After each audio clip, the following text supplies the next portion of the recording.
நவகிரகங்கள் யாரையெல்லாம் தாக்காது? உதாரணத்துக்கு சித்தர்களெல்லாம் நவகிரகங்கள் தாக்குமா? அவங்களுக்கு வேலை செய்யுமா நவகிரகத்தோடது? நவகிரகங்கள் எல்லாரையும் தாக்கும், எல்லார்கிட்டையும் வேலை செய்யும், ஈவன் கடவுள்கிட்டயே வேலை செய்யும். ஒரு சிஸ்டத்தை உருவாக்குனவர் கடவுள். அவரே அந்த சிஸ்டத்தின்படி தான் நடப்பார். ஒரு நாட்டுக்கு சட்டம் போடுற மன்னனுக்கு ஒரு சட்டம் உண்டு. இந்த சட்டத்தை அவரும் மீறக்கூடாதுங்கிறது தான் இயல்பு. அந்த மாதிரி நவகிரகங்களை உங்களுக்கு இந்த வேலை இதை நீங்கள் செய்யுங்கன்னு சொல்லிட்டு கடமையை கொடுத்த இறைவனுக்கே நவகிரக பாதிப்பெல்லாம் ஏற்பட்டு இருக்கு. அதில் முக்கியமான கிரகமாக சனி பகவான் இருந்திருக்கிறார். அதனால் யாரையுமே அது விடாது. சில காரணங்களுக்காக யாரையுமே ஒன்றும் பண்ணாமல் போகிறது உண்டு, சிலரை ஒன்றும் பண்ணாமல் போகிறது உண்டு. என்னென்ன அப்படின்னா, இப்போ 7.5 சனி இருக்குது அப்படின்னா வாரத்துக்கு ஒரு முறை சனி பகவானை போய் நம்ம தரிசனம் பண்ணிவிட்டு அவருக்கு விளக்கு போட்டு வழிபட்டு வந்தோம்னா நமக்கு அந்த பாதிப்பு குறையுது. கண் கூட பார்க்கலாம். நீங்கள் சனி பகவானை ஏன் உதாரணத்து சொல்கிறேன்னா, அதில் தான் நீங்கள் கண் கூட பார்க்கலாம். 7 நாளைக்கு நீங்கள் நிம்மதியாக இருக்கலாம். எப்படி ஜெயிலில் போனவர் பெயிலில் வெளியே வந்தார்னு வச்சிங்களேன், கண்டிஷன் பெயிலில் வெளியே வந்தார்னா பக்கத்தில் இருக்க போலீஸ் ஸ்டேஷனில் போய் கையெழுத்து போடணும்னு சொல்லியிருப்பாங்க. அப்படின்னா ஒரு வாரம் போய் கரெக்டாக போய் போட்டு வந்துடணும். அப்படி போட்டுகிட்டே வரணும். போடலைன்னா பிரச்சனை ஆகிடும். 7 நாளைக்கு சேஃப்டியாக இருக்கலாம். அதுபோல தான் கர்மகாரகன் சனி பகவானுக்கு 7 நாளைக்கு ஒரு வாட்டி விளக்கு போட்டே வந்தாங்கன்னா அவங்க நிம்மதியாக இருக்கலாம். இன்னொன்று, அந்த 7 நாளுக்கு ஒரு வாட்டி விளக்கு போட்டு வர்றது மட்டும் இல்லாமல் ஏடக்கூடமாக வேறு எதையும் செய்யவும் கூடாது. குற்ற செயல்கள், பாவ செயல்கள் இவைகளை ஈடுபடக்கூடாது. ஈடுபட்டாலும் பாதிக்கும். அதுபோல் ஒவ்வொரு கிரகத்தையும் வசியம் பண்ணலாம். இந்த மகான்கள், சித்தர்கள், ஞானிகள், குருமார்கள்லாம் எப்பவுமே ஒரே மாதிரி இருப்பாங்க, பார்த்துருக்கலாம். அவங்கள 7.5 ஒன்றும் சீண்டாது. காரணம் என்ன அப்படின்னா, அவங்க இந்த நவகிரகத்தை வசியம் பண்ணிட்டாங்கன்னு அர்த்தம். எப்படி வசியம் பண்ணிட்டாங்க அப்படின்னும் போது,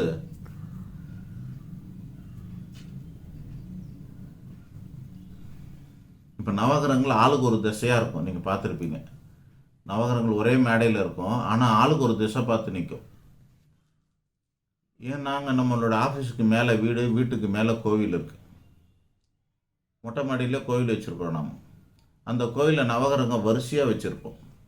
இந்த கொலு பொம்மை இருக்குன்னா கொலு ஸ்டாண்டு வச்சுருப்பாங்களே, அந்த மாதிரி இது 3 படி இருக்கும். நவகிரகங்கள் வரிசையாக இருக்கும். அதுக்கு மேலே நவ சித்தர்கள் இருப்பாங்க. அதுக்கு மேலே நவ தேவதைகள், விநாயகர், முருகன், ஐயப்பன் போன்ற 3 சேய்கள், சிவா, விஷ்ணு, பிரம்மா, துர்கா, லக்ஷ்மி, சரஸ்வதி, ஐயப்பன் போன்ற, ஆஞ்சநேயர் போன்ற தேவதைகள்லாம் வரிசையாக இருப்பாங்க. ஆக இங்கே மட்டும் நவகிரகங்கள் வரிசையாக இருக்குது. யாருமே வைக்க மாட்டாங்க, நாங்கள் வச்சுருக்குறோம். காரணம் என்னன்னாக்கா, எங்களை ஒன்றும் பண்ணலைன்னு அர்த்தம். நான் நவகிரகத்தை வசியம் பண்ணியிருக்கோன்னு அர்த்தம். ரொம்ப ரொம்ப அபூர்வம். ஒரு 2-3 இடத்துல நான் இருக்குது. இந்தியா முழுக்க நான் போனதில்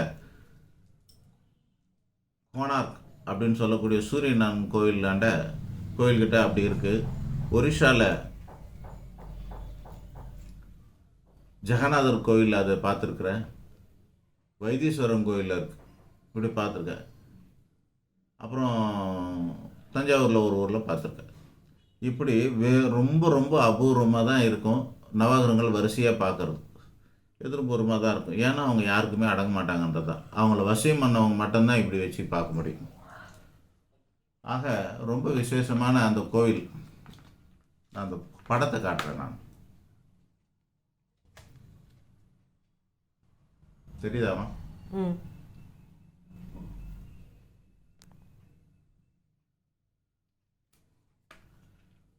நவகிரகங்களில் ஒரே இடத்துல நாங்கள் வச்சுருக்கோம்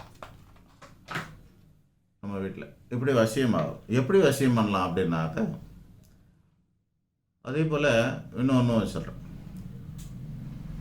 ஒருத்தர் நான் ஒரு கொஞ்சம் பழக்கப்பட்ட ஆள் எனக்கு. ரொம்ப டீப்பாக இல்லைன்னா கொஞ்சம் பழக்கப்பட்ட ஆள் ரொம்ப காலம். அவர் தனுசு ராசி. சமீபத்தில் வந்த 7.5 சனி காலத்துலலாம் படாத பாடுபட்டு இருப்பாங்க எல்லா தனுசு ராசிக்காரங்களும். அவருக்கும் தசாபுத்தியெல்லாம் சரியில்லாமல் வேறு இருக்குது, 7.5 சனி வேறு நடக்குது. இந்த மாதிரி சூழ்நிலையிலையும் அவரை மட்டும் ஒன்றும் பண்ணலை, சாதாரணமாக இருக்கார் அவர். ஆச்சரியமாகவே இருந்தது எனக்கு. என்னடா அது 3வது ரவுண்டு 7.5, இவர் ஒன்றும் பண்ண மாட்டேங்குது, தசாபுத்தியும் சரியில்லை, இதுவும் சரியில்லை, எல்லாமே இருக்காருன்னு அவர்கிட்ட கேட்க ஆரம்பித்தேன். உங்களுடைய பழக்க வழக்கங்கள் என்ன சொல்லுங்க அப்படின்னு. நான் காலையில் எழுந்திரிச்சேன்னா ஒரு அதிகாலையிலே எங்கள் வீட்டு பக்கத்தில் இருக்க ஒரு சின்ன கோயிலில், அந்த கோயிலில் இருக்க அத்தனை சாமிக்கு நான் விளக்கு போடுவேன். முக்கியமாக நவகிரகத்துக்கு தனியாக 9 விளக்கு போடுவேன். போட்டுட்டு 9 சுற்றி வர, இது இல்லாமல் மற்ற தேவதைகளுக்கெல்லாம் போடுவேன் நான். ஆக இது எவ்வளோ நாளாக நீங்கள் செய்கிறீங்கன்னா, நான் ஒரு 10 வருஷமாக செய்கிறேன்னார். முடிஞ்சு போச்சு. ஒரு வருஷத்துக்கு 365 நாள், 10 வருஷத்துக்கு 3000 சில்லற நாள், 1008 நாள் செய்கிறது. 108 நாள் நம்மலாம் சில பேருக்கு பரிகாரமாக சொல்கிறோம், அதே செய்ய முடிய மாட்டேங்குது. இவர் 3 வருஷம் இல்லை 10 வருஷம் செய்கிறார். 3650 நாளுக்கு மேலே செஞ்சுட்டு வந்திருக்கார். நவகிரகமும் அவர் வசியமாயிடுச்சு, எந்த வகையில் அவரை பாதிக்கலை. அப்படி வண்டி ஓடிக்கிட்டு இருக்குது. இது ஒரு பக்கம். பக்தியின் காரணமாக நவகிரகத்தை வசியம் பண்ண முடியும், அந்த தாக்குதலிருந்து நம்ம தப்பிச்சிக்கலான்னு அர்த்தம். இன்னொன்று இருக்குது, நம்மளோட சுபாவத்தின் காரணமாகவும் நம்ம ஒரு ஞான நிலையை, சித்த நிலையை, சித்த நிலை இல்லைனாலும் ஞான நிலையை அடையலாம். ஞானம் என்ன, சித்தன்னா வேறு. ஞானங்கிறது உணர்தல், சித்தங்கிறது அதை உணர்ந்துட்டு அதை கடைப்பிடிக்கிறது. இப்போது அது என்ன உணர்றதுன்னா கடைப்பிடிக்கிறதுனா, எனக்குள்ளே ஆத்மா இருக்குது, உங்கள்கிட்டே ஆத்மா இருக்குது. இந்த ஆத்மாங்கிறது தான் கடவுள், அது பரமாத்மா கிட்ட வந்தது, பரமாத்மாவோட ஒரு அம்சம். அதனால் நானும் கடவுள், நீயும் கடவுள், இது உணர்றோம். இது சொன்னால் நீங்கள் அக்செப்ட் பண்ணிக்கிறீங்க. ஆனால் நான் சாமின்னு போட்டுக்கிறேன், அடிமுடி சாமின்னு போட்டுக்கிறேன். ஆனால் உங்களுக்கு இப்போ என்ன சொல்லுவோன்னா, என்ன நீ சாமின்னு போட்டுக்கிட்ட, நீ சாமியான்னு கேட்டிங்கனாக்கா நீங்கள் ஒன்றும் அதை அக்செப்ட் பண்ணிக்கலன்னு அர்த்தம். ஸோ சாமியோட அம்சம் தான் நம்மெல்லாம். அது உணர்ந்த மகான்கள் என்ன பண்ணுறாங்க, பரமானந்தம், நித்யானந்தம், சத்யானந்தம், ஜீவானந்தம், சுத்தானந்தம், சுந்தரானந்தம், ஆனந்தமாக வச்சுக்கிறாங்க பேரெல்லாம். எல்லாம் வச்சுக்கிட்டு பக்கத்தில் சுவாமி போடுவாங்க இல்லையா, அந்த மாதிரி. ஸோ நம்ம தெரிஞ்சுக்கிறது அறிவு, அதை உணர்றது ஞானம், அதை கடைப்பிடிக்கிறது சித்தம். ஸோ சித்தர்களாக ஆகிட்டோன்னு அவசியம் இல்லை. ஆனால் ஞானியாக இருந்தீங்கன்னா அப்போ அவங்கெல்லாம் என்னென்னலாம் பண்ணியிருப்பாங்க, அப்படி என்ன பண்ணாங்க, அவங்க கடைப்பிடிச்சாங்கன்னா அவங்களுக்கு பாதிப்பு வராது, நவகிரக தாக்குதல் இருக்காது. அப்படின்னாக்கா ஒரு மனுஷனுக்கு தற்பெருமை, ஆணவம் இவைகள் இல்லாமல் இருந்தால் அவன் சூரியனை வசியம் பண்ணிடுவான்னு அர்த்தம். அடக்கமான சூழ்நிலையில் இருந்தாக்கா சூரியனை வசியம் பண்ணிடலாம். மனதை அடக்கி ஆடினா, இப்போ உட்காரோம் தியானம் பண்ணுறோம், ஒரு 20 நிமிஷம் உட்கார சொல்லுங்களேன், அதுக்குள்ளே எண்ண அலைகள், எவ்வளோ எண்ண அலைகள் உள்ளுக்குள்ளெல்லாம் மோதும் தெரியுமா. அதை சிந்தனையை ஒழுங்குபடுத்துறதுக்கு, ஒருமுகப்படுத்துறதுக்கு அவ்வளோ ஈஸி கிடையாது. ஸோ நீங்கள் மனதை அடக்கி, மனசை அடக்கணும். இப்போ எனக்கு கடன் இருக்குது, இது தீர்றதுக்கு ஒரு 25 வருஷத்துக்கு முன்னாடி, கொஞ்சம் சில வருஷத்துக்கு முன்னாடி வள்ளலாரோட உபதேசப்படி தியானம் பண்ணு அப்படின்னாரு. நான் அறிவுபூர்வமாக யோசிச்சு, தியானம் பண்ணால் கடன் தீருமா அப்படின்னு கேட்பேன். இருந்தாலும் மகான்களோட பேச்சுக்கு நான் மதிப்பளிப்பேன். அவர் சொன்னாரே, நான் சொல்லிட்டு என்ன பண்ணிட்டேன், தியானம் பண்ணேன். அன்னைக்கே தீர்ந்தது. தியானம் பண்ண அன்றே தீர்ந்தது என்னோட இது. ஆனால் மனசுக்குள்ளே உட்காந்து அப்படி தியானம் பண்ணும்போது என்ன ஆகுதுன்னா, ஒரே எண்ணம் அளவுட்டேன், இது என்ன இது பைத்தியக்காரத்தனமாக இருக்குது, இது எப்படி தீரும், இது எப்படி வருமா அப்படி வருமா, நீ எதை நினைக்கிறோ அதுவும் அடைவ. நீ கடன் நினச்சா கடன்காரன் ஆகிடுவ, பணத்தை நினச்சா பணக்காரன் ஆகிடுவ. ஸோ நம்ம நினைக்கிறத பொறுத்து இருக்குது. அது மாதிரி இந்த மனசை வந்து அதெல்லாம் நினைக்காம ஒரே ஒரு சிந்தனையை நம்ம நினைக்கிறோம், மற்ற பல சிந்தனைகள்லாம் கட் பண்ணிவிட்டு ஒரே ஒரு சிந்தனையின் மீது கவனம் செலுத்தினா கூட அது தியானம்தான். சிந்தனையே இல்லாமல் உட்கார முடியாது, ஏதோ ஒரு சிந்தனையில் உட்காரோன்னு வச்சிங்களேன். அந்த ஒரு சிந்தனையை தியான பயிற்சி பண்ணால் நல்லது. அதால் மனம் கட்டுப்பாடு வரும், எதிர்கால பயம் இருக்காது. குழந்தை குட்டி, எதிர்காலம், பந்தம், பாசம் எல்லாத்தையும் அடைக்க ஆளலாம். பதட்டம் இல்லாமலும் பயம் இல்லாமலும் வாழலாம். அப்படி இருக்கிறதுக்கு மனதை அடக்கிறத ஆட்டத்தை நம்ம கற்றுக்கணும். அது அப்படி பண்ணால் சந்திரன் வசியமாகும். கோவத்தை, பிபியை கட்டுப்படுத்த முடியல நம்மளால். 25 mg 50 mgன்னு மாத்திரை ஏறிக்கின்னு இருக்குது. எனக்கு இல்லை, பொதுவாக சொல்கிறேன். ஆக ஒரு 40 வயசில் பிபி மாத்திரை போட ஆரம்பிச்சிடுறாங்க. கோவத்தை கட்டுப்படுத்துங்க, ரத்த ஓட்டத்தை சீராக்குங்க, ரத்தத்தில் பிபி இல்லாமல் பார்த்துக்குங்க. கோபம் வந்து நீ யோசிச்சு பார்ப்பேன். நிறைய பேர்கிட்ட கேட்பேன், கடைசியாக நீங்கள் எப்போ கோவப்பட்டீங்கன்னு. போய் கோவப்படலாம். இப்போ குழந்தைய வளர்க்குறோம், கோவப்படலாம். அப்படி பண்ணும்போது என்ன ஆகுதுனாக்கா, அந்த குழந்தை நமக்கு பயப்படும், பயந்து அந்த வேலையை விட்டுரும். அப்படின்னா அன்பெல்லாம் சொல்ல முடியல. சில நேரத்தில் சாம பேத தான தண்டம் தான், கோவப்பட வேண்டியது சூழ்நிலை வரும். அப்படி அந்த கோபத்தை வந்து பொய்யாக இருக்கணும். அது நிஜமான அடக்க முடியாத கோபமாக இருக்கக்கூடாது. பொய் கோபத்தை பட்டு நம்ம அந்த காரியத்தை சாதிச்சுக்கலாம், அது வேறு விஷயம். ஆனால் நிஜமாலுமே கோபம் வரக்கூடாது. கோபத்தை கட்டுப்படுத்தி வச்சுக்கிட்டோம்னா நம்ம அங்காரகன் சொல்லக்கூடிய செவ்வாய் பகவானை நம்ம வந்து வசியம் பண்ணிட்டோன்னு அர்த்தம்.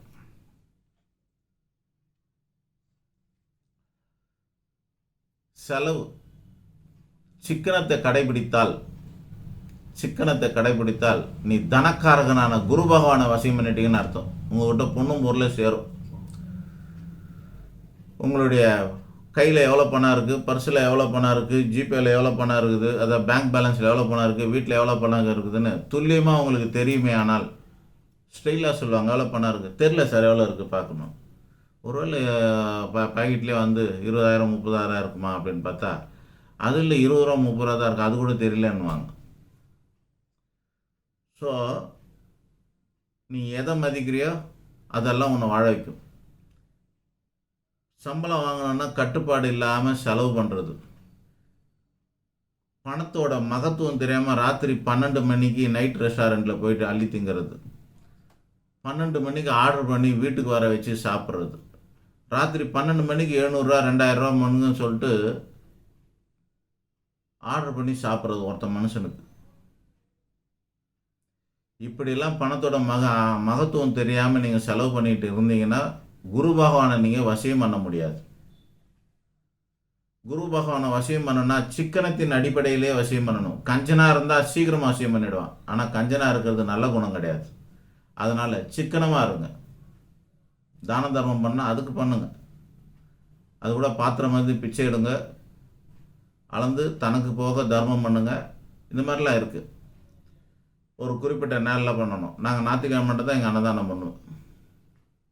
இங்கே பண்ணுற அன்னதானம் நான் சண்டே மட்டும்தான். சரி, வழியில் எங்கன்னா பார்த்துட்டு என்னை வந்து இங்கே அன்னதானம் வாங்குற வழியில் பார்த்துட்டு, ஐயா நான் சாப்பிடல, எனக்கு இது கூட அது கூடனாக்கா பார்க்குற இடத்துலலாம் கொடுக்க முடியாது, கண்ட்ரோல் இல்லாமல் கொடுக்க முடியாது. அந்த ஒரு நேரம் தான். ஸோ ஒரு குறிப்பிட்ட அளவில் சிக்கனமாக செலவு பண்ணிட்டு வந்தீங்கன்னா உங்கள் வாழ்நாளில் பற்றாக்குறை வராமல் இருக்கும். சிக்கனம் இல்லாமல் போனாக்கா பணம் பற்றாக்குறை வரும். குரு பகவானை வசியம் பண்ணணும் அப்படின்னாக்கா நீங்கள் சிக்கனத்தை கையாளணும், வீண் செலவை குறைக்கணும், ஆடம்பர செலவை குறைக்கணும். அப்படி பண்ணால் தான் உங்களுக்கு சிக்கனமாக நீங்கள் வந்து பணத்தை சேர்க்க முடியும். ரொம்ப சிம்பிள். தண்ணி மாதிரி செலவு பண்ணக்கூடாதுன்னு சொல்கிறாங்களே, அந்த மாதிரி பணத்தில் குறியாக இல்லாமல் பணத்தை சிக்கனமாக செலவு பண்ணாமல் யோசிக்கணும். அது என்ன யோசிக்கிறது? சிக்கனம் நம்ம 100 வாட்டி சொல்லிட்டேன். என்ன சிக்கனம்னா, இப்போ வந்து ஒரு 100 கிராம் சோப்பு இருக்குது, ஒரு 150 கிராம் சோப்பு இருக்குது. 100 கிராம் சோப்பு வந்து 10 ரூபானாக்கா 150 கிராம் சோப்பு 15 ரூபா இருக்கும். இதான நியாயம்? ஆனால் அது 13 ரூபானாக்கா நீங்கள் 150 கிராம் சோப்பு தான் வாங்கணும். எக்கானமி பேக் 2 ரூபா மிச்சம் ஆகுதுன்னு. புரியுதா? நான் ரொம்ப சில்லறத்தனமாக சொல்கிறதா நினைக்காதீங்க. எனக்கு நான் அந்த மாதிரி லெவலில் தான் இருக்கிறேன். என்கிட்ட வரவங்களாம் அந்த மாதிரி மிடில் கிளாஸ் மட்டும்தான் இருக்கிறாங்க. ரொம்ப சூப்பர் ரிச்செல்லாம் என்கிட்ட வர்றது கிடையாது. அதனால் அப்படி சொல்கிறேன். உதாரணத்துக்கும் புரியறதுக்கும் அந்த மாதிரி எது வாங்கினாலும் நீங்கள் சோப்பு சீப்பு பவுடரு எது வாங்கினாலும் அப்படி பார்த்து பார்த்து வாங்கணும். அப்படி வாங்குகிற பட்சத்தில் நான்லாம் ஒரு ஒரு காப்பித்தூள் பாக்கெட் வாங்கினால 2 கிராம் காப்பித்தூள் 2 ரூபா இருக்குது. ஆனால் பெருசாக மொத்தமாக 200 கிராம் காப்பித்தூள் வாங்கினா என்ன ஆகும் அப்படின்னா, இது 2 கிராம் 2 ரூபானாக்கா 200 கிராம் எவ்வளோ வரும்? 20 கிராம் 10 பேக் 20 கிராம்னாக்கா 20 ரூபா. சரி 400 ரூபா வரும்னு வச்சுக்கோங்களேன் 200 கிராமுக்கு. கண்டிப்பாக அது வந்து அதிகமாக இருக்கும். அப்போ என்ன பண்ணுறது? இந்த மாதிரி பேக்கெட் ஐட்டம் தான் வாங்குறது. அளந்து போடணும். ஆற்றுல போட்டாலும் அளந்து போடணும். அள்ளி போடாமல் கரெக்டாக ஒரு காஃபிக்கு 2 கிராம் தான், அந்த மாதிரி அளந்து போட கற்றுக்குங்க. சிக்கனை பண்ணுங்க. இதை கஞ்சன்னு எவனா சொல்லுவான், சொல்லிட்டு போட்டோம், கவலைப்படாதீங்க. சிக்கனமாக வாழுங்க. குரு பகவான் வசியமாகும். சொகுசா சௌகரியமாக ஆடம்பரமாக சுகபோகமாக வாழ்ந்தீங்கன்னா சுக்கிரனை அவசியம் பண்ண முடியாது. கம்ஃபர்ட் ஜோனில் இல்லாமல், ரொம்ப கம்ஃபர்டபுளாக வாழணும்னு இல்லாமல் கொஞ்சம் அசௌகரியமாக வாழ்ந்துக்கிட்டு வாங்க. அட்ஜஸ்ட் பண்ணி வாழுங்க. இருப்பது போதும் என நினை, உழைப்பது போதாது என உழை. இருக்கிறது போதுங்க. இப்போ ஒரு பெட்டு தலைகாணி இருக்குது, அதை சுத்தப்படுத்தி வச்சுருந்தா போதும். அழுக்கு இல்லாமல் துவைச்சி போட்டால் போதும். கந்தல் ஆனாலும் கசக்கி கட்டணும். துணிமணி, உங்களோட துணிமணியெல்லாம் தாறுமாற கும்பலாக குப்பையாக போட்டு வைக்கிறது, துணி இருக்கும்போதே போய் வாங்கிறது, மரியாதையே கொடுக்காம அளவுக்கு மீறி வாங்கிறது, அது குருவையும் வசியம் பண்ண முடியாதுன்னு சொல்லிட்டேன். இப்போ சுக்கிரனையும் வசியம் பண்ண முடியாது. நீங்கள் சுக்கிரனை வசியம் பண்ணனா உங்கள் ஆசையை அடக்கணும், சுகபோகத்தை குறைக்கணும்.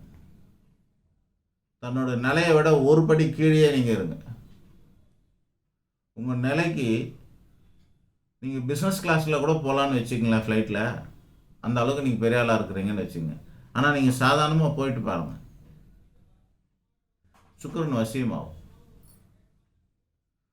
உங்களோட சுகபோகங்களை சௌகரியங்களை நீங்கள் அனுசரிச்சுட்டு வாழ்ந்தீங்கன்னா, எனக்கு தெரியும் ஒரு ஆள் இருப்பார், கார்லேயே தலைகாணி வச்சுப்பார்.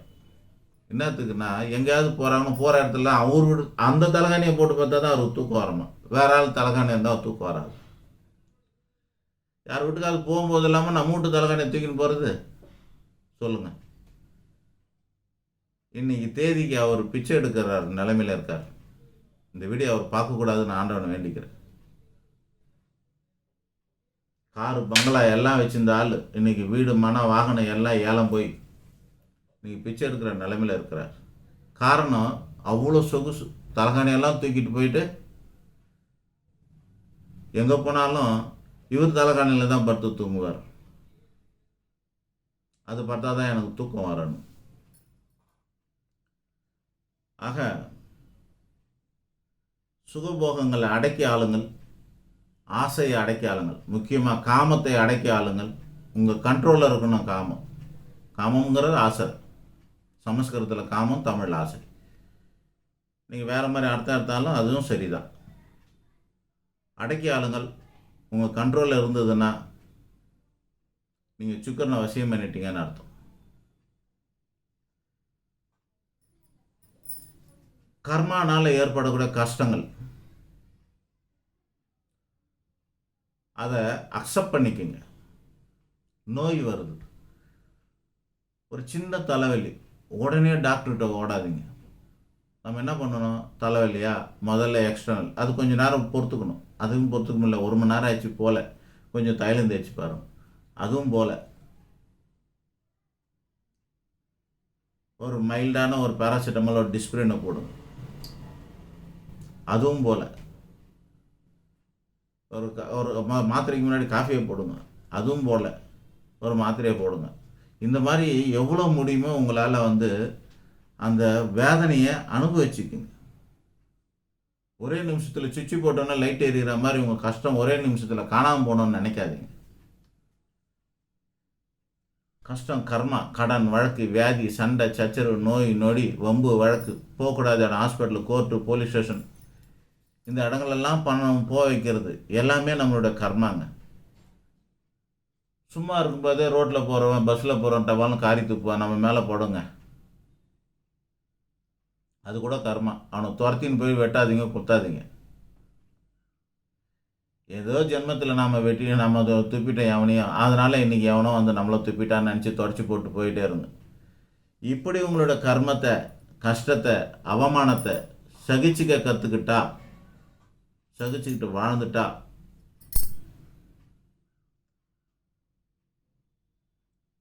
நீங்கள் சனி பகவானையே வசியம் பண்ணிட்டீங்கன்னு அர்த்தம்.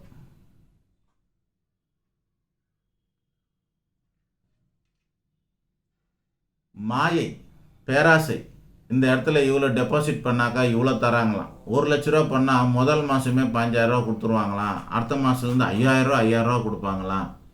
போய் எடுத்து போய் போடுறது, 3 மாதம் கொடுத்து 4வது மாதம் அந்த கம்பெனியை காணோன்னு சொல்லிட்டு போலீஸ் ஸ்டேஷனில் கம்ப்ளைண்ட் கொடுக்குறது.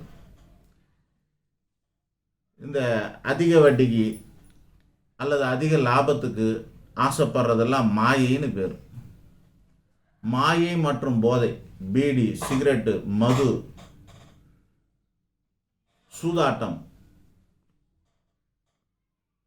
அப்புறம் இந்த ஆஃபர் கேஸு, ஆஃபர் ஆடி மாதம் ஆஃபரு, தள்ளுபடி, 2 வாங்கினா 1 ஃப்ரீ, 1 வாங்கினா 3 ஃப்ரீ, இன்னொன்றுமா ஆஃபர்லாம் கொடுப்பாங்க. இதெல்லாம் மாயை. எதுவுமே அவன் பாக்கெட்லேருந்து கொடுக்க மாட்டாங்கிறது தான் உண்மை. எல்லாம் நம்மக்கிட்டேருந்து கூட தான் கொடுக்குறது. இப்படி சாப்பிட்டானா இப்படி சாப்பிட்டானா எல்லாம் ஒன்று தான். 2 மடங்கு விலை ஏற்றிட்டு 3 வாங்கினா 1 ஃப்ரீன்னாக்கா அது அவனுக்கு அதுலேயே அட்ஜஸ்ட் ஆகிட போகுது. இது வியாபாரம் நுட்பம். ஸோ சூதாட்டம், இந்த இன்வெஸ்ட்மெண்ட்டில் தான் நிறைய ஏமாறுவாங்க. மாயையில், போதை, மாயையிலும் போதையிலும் இருந்து நீங்கள் சிக்காமல் இருந்தீங்கன்னா,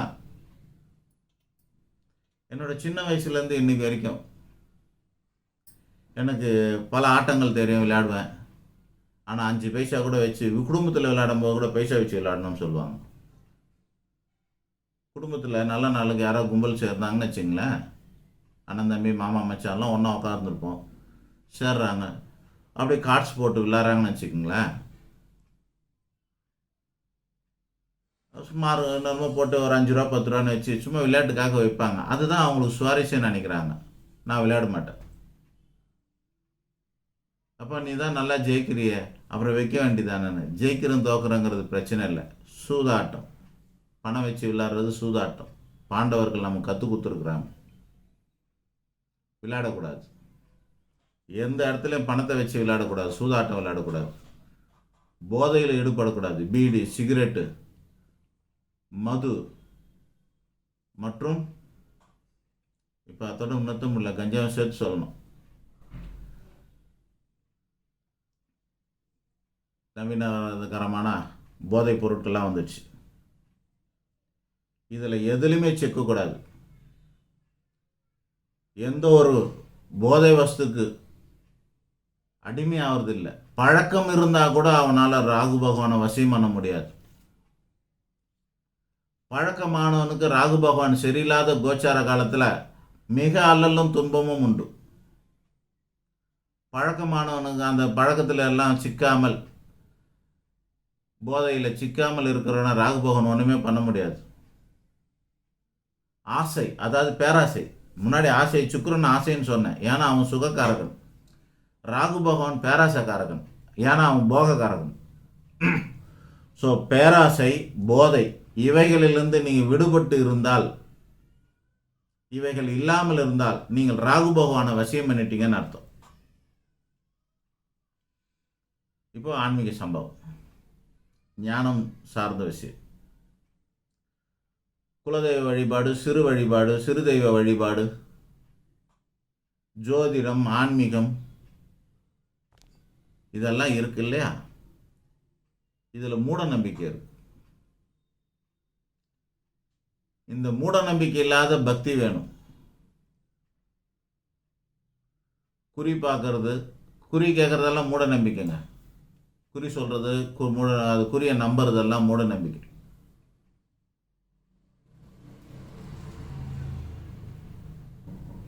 ஆக ஆன்மீக ரீதியான மூட நம்பிக்கையிலேருந்து வெளியே வரணும். சதாகாலம் ஏதாவது கனவு கண்டேன், இதை பண்ண அதை பண்ணேன்னு சடங்கு சம்பிரதாயங்கள்லன்னு சொல்லிட்டு அறிவுபூர்வமான சடங்கு சம்பிரதாயங்களை விட்டுட்டு, சடங்கு சம்பிரதாயத்துக்கு பின்னாடி தத்துவ தாத்பரியம் இருக்குது. இதை என்னால் விளக்க முடியாது, பெருசாகும். சடங்கு சம்பிரதாயம், சடங்கு சம்பிரதாயம், சாஸ்திரம் வேற, சடங்கு சம்பிரதாயம் வேறு. சாஸ்திரம் வேற, சடங்கு வேற, சம்பிரதாயம் வேற. இது பின்னாடி என்ன இருக்குன்னா, அறிவியல் இருக்கிறது, தத்துவம் இருக்கிறது, தாத்பரியம் இருக்கிறது. இவைகளுக்கு அடங்காதது, தத்துவத்துக்கும் தாத்பரியத்துக்கும் அடங்காதது எல்லாம் மூட நம்பிக்கையாகும். அறிவியல் பூர்வமாகவோ அல்லது உளவியல் பூர்வமாகவோ நன்மை தராதது எல்லாமே மூட நம்பிக்கையாகும். இந்த மூட நம்பிக்கையில் சிக்கனவனுக்கு கேது பகவான் முட்டாளாக்கிடுவார், அவரை பைத்தியக்காரன் ஆக்கிடுவார். பைத்தியம், கனவு பைத்தியம், சதா காலம் கனவு வந்துக்கிட்டே இருக்கும் சில பேருக்கு. ஆக கனவில்லாத வாழ்க்கை. நீங்கள் அப்துல் கலாம் சொல்கிற கனவு இருக்குல்ல, அதெல்லாம் வாழறவனுக்கு. ஆன்மீகவாதியெல்லாம் அப்படி இல்லை, இருக்க மாட்டான். பயமும் இருக்கக்கூடாது, பற்றும் இருக்கக்கூடாது. பயமும் பற்றும் அற்றவன் ஞானி ஆயிடுவான். ஸோ மூட நம்பிக்கை இல்லாமல் இருக்கணும். அப்படி மூட நம்பிக்கை நீங்கள் ஜெயிச்சிட்டீங்க, அறிவுபூர்வமான ஆளாக மனிதனாக மாறிட்டீங்கன்னா, அதாவது பக்தி இருக்கணும். நீங்கள் மூட நம்பிக்கை ஜெயிச்சுட்டா பக்தியே மூட நம்பிக்கைன்னு சொல்லலை. ஆன்மீகத்தில் முட்டாள்கள், மூடர்கள் 1000 கோடி பேர் இருக்கிறாங்க. ஆக பிளாக் மேஜிக், பில்லி, சூனியம் உங்கள் வீட்டில் இருக்கிற உன்னோட கஷ்டத்துக்கு நல்லா தெரிஞ்சுக்குங்க, தீது நன்று பிறத்தார வாரம். அப்புறம் நம்மளுடைய கஷ்டத்துக்கு ஒரு அம்மா வருவாங்க, வந்துட்டு உக்காந்துட்டு, எனக்கு என்ன கஷ்டம்னாக்கா, அம்மா உன் ஜாதகத்தோட பலமே அவ்வளோதாம்மா, இவ்வளோதாம்மா உன்னால் வாழ முடியும், இதெல்லாம் இல்லைங்க, யாரும் எனக்கு ஏதோ செஞ்சிட்டாங்க. என்ன செஞ்சிட்டாங்க? செய்வினை பண்ணிட்டாங்க. ஏன் பண்ணிட்டாங்க? நான் கேட்குறேன். அந்த அம்மா ஒரு பாவம், சாதாரணமாக ஏழையாக வராங்க, கழுத்தில் கயிறு கூட இருக்குது, செயின் கூட கிடையாதும்மா. அவங்ககிட்ட கேட்குறேன், உங்கள்கிட்ட எவ்வளோ புடவை இருக்குமா? ஒரு 300 புடவை இருக்குமா, 500 புடவை இருக்குமா? எத்தனை பட்டு புடவை இருக்கும்? அதெல்லாம் இல்லைங்க. எத்தனை சவரஞ்ச நகை இருக்குது? அதெல்லாம் இல்லைங்க. அப்புறம் எவன் உன் மேலே கண்டிஸ்ட்ரி பண்ண போகிறான்? கண்டிஸ்ட்ரியா? கண்டிஸ்ட்ரி, போட்டி, பொறாமை, ஒம்மல் இதெல்லாம் இருக்குது. உங்கள்கிட்ட தான் ஒன்றுமே இல்லையா? உன்னை பார்த்து யாரும் அது வைக்க போகிறாங்க? செய்வேனே. சரி, ஏன் செய்வேனே? நீ அவங்களுக்கு என்ன பாவம் பண்ண? அவங்க வாழ்க்கையை நீ கெடுத்தியா? இல்லை, ஒன்றுமே கெடுக்காத உனக்கு ஏன் செய்வினை செய்ய போகிறாங்க? அப்படின்னா அவங்க பைத்தியமாக இருக்காங்கன்னு அர்த்தம். ஆக மூட நம்பிக்கையிலேருந்து வெளியே வரணும். செய்வினை என்பது செய்த வினை என்று பொருள். செய்யலான்னு நினைக்கிற வினைன்னு பொருள். செய்துக்கிட்டே இருக்கிற வினை. ஊறும் காய் ஊறிய காய், ஊறப்போகும் காய் ஊறுகாய். அது என்ன வினத்தொகை என்ன சொல்லுவாங்க கிராமரில். அந்த மாதிரி பூர்வ ஜென்மத்திலும் கடந்த காலத்திலும் செய்தது செய்வினை, இப்போது செய்து கொண்டு இருப்பதும் செய்வினை. இனிமேல் செய்யலான்னு நினைக்கிறது, எனக்கு பணம் வரட்டும், அவனை என்ன பாடுபடுத்துகிறேன் பார் அப்படின்னு நினைக்கிறேன் பாருங்க, அது வினைதான். ஆக கடந்த காலம், நிகழ்காலம், எதிர்காலத்தில் பண்ணக்கூடிய பாவங்களுக்கு செய்வினைன்னு பேர். ஆனால் அர்த்தம் நம்மளை செஞ்ச வேணும்னு நம்ம நினைக்கிறோம். மூட நம்பிக்கையிலேருந்து வெளியே வந்துட்டாக்கா கேது பகவான் உங்களுக்கு வசியமாகும். இப்போ நான் சொன்ன இந்த 9 பாயிண்ட்டுமே நீங்கள் வசியம் பண்ணிட்டுனா நவகிரகம் உங்களுக்கு வசியம் ஆயிடுச்சுன்னு அர்த்தம், நீங்கள் ஞானின்னு ஆகிட்டேன். ஏதோ ஒன்று மட்டும் இருக்குது, அப்படின்னா இதில் எது அதிகமாக இருக்கும்னாக்கா இந்த சுக்கிரன் தான் அதிகமானது, காமம் தான் அதிகமானது, பெருசு. மண்ணு, பொண்ணு, பெண்ணு, இது மூணும் தான் பெருசு. மண்ணுக்குரியவன் செவ்வாய், பெண்ணுக்குரியவன் சுக்கிரன், பொண்ணுக்குரியவன் குரு பகவான். நகை மேலே ஆசை இல்லாமல் இருக்கணும். மண்ணாசை, பொன்னாசை, பெண்ணாசன், இதில் 3 தான் பெருசு. இந்த நவகிரக வசியங்களில் மண்ணை வசியம் பண்ண இது என்ன சொல்கிறது, மண்ணுக்கு ஆசைப்படாமல் இருந்தால் நீங்கள் செவ்வாய் வசியம் பண்ணலாம். பொண்ணுக்கு ஆசைப்படாமல் இருந்தால் நீங்கள் குரு பகவானை வசியம் பண்ணலாம். பெண்ணுக்கு ஆசைப்படாமல் இருந்தால் சுக்கிரனுக்கு நீங்கள் வசியம் பண்ணலாம். இதுதான் பெருசு. இந்த 3ல் எது பெருசுனா சுக்கிரன் தான் பெருசு. காமத்தை வெல்லுவது தான் அரிதிலும் அரிது. அதையும் ஜெயிச்சிட்டா நீங்கள் சித்தர் தான். நன்றி, வணக்கம்.